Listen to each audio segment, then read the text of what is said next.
Un petit répit sous l'arbre à palabres pour profiter de l'oxygène procuré par cet environnement sain. Derrière ces visages souriants de ces producteurs de Kpakpassa se cache le souvenir d'un affrontement entre transhumants et les habitants de ce village de la commune de Bonou. Todjinou emporte toujours les séquelles. Le coupe-coupe que j'avais dans ma main a été récupéré. Ils m'ont tabassé et vous regardez les séquelles que j'en garde.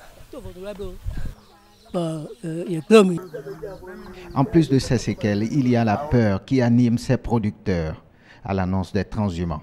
Ces gens, une fois arrivés sur le territoire de notre village, nous empêchent d'aller au champ. Ce qui fait que nous vivons dans la stupéfaction et dans la peur. Le conseil communal a renforcé le dispositif sécuritaire en sollicitant l'installation d'une base militaire. Mais il ne compte pas se limiter à cette action. On parle de transhumance, mais nous n'avons pas de couloir dans la commune de Bonou. Dans toute la vallée, il n'y a pas de couloir de transhumance. Donc c'est ce qu'il fallait faire d'abord avant de parler de la transhumance. Nous parlons de la transhumance, sachant bien que nous n'avons pas de couloir de transhumance dans la commune de Bonou. Nous n'avons pas de choses là. Donc dans l'avenir, nous comptons vraiment que les partenaires nous accompagnent à tracer aussi ces couloirs. Il y a des grands couloirs qui sont reconnus par la CEDEAO. Et donc au moins, par exemple, le couloir 3 et le couloir numéro 2 qui rentrent dans notre pays, qu'il faut reconnaître.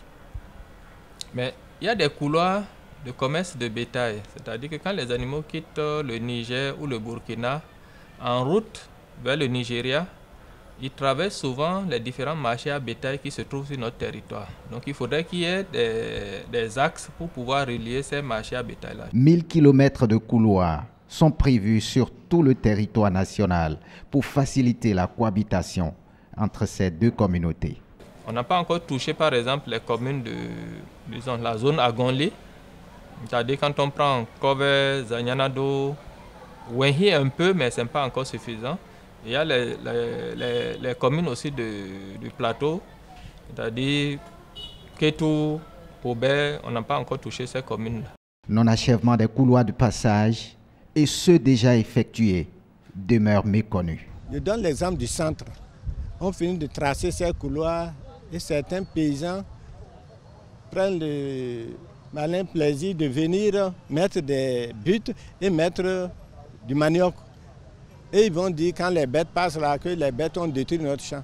Ces couloirs-là aujourd'hui ne sont pas des couloirs qui sont respectés parce que quand vous prenez ces couloirs, qu'on dit couloirs internationaux, tout ça, vous allez retrouver des villes, je ne dis même pas des villages, des villes au milieu de ces couloirs. Il faut veiller à ce qu'entre deux communes, dans le cadre des intercommunalités, que les gens puissent mettre en lien, c'est-à-dire quand un couloir quitte par exemple Djidja et doit rentrer à Abomey, si Abomey fait son aménagement, il doit être en lien avec Djidja, pour que le couloir qui quitte Djidja puisse être en lien avec celui d'Abomey. C'est une urgence, boucler les 1000 km de couloirs pour la transhumance au Bénin, afin de favoriser l'épanouissement de ces deux piliers de l'agriculture et préserver les conflits entre nos communautés à la base.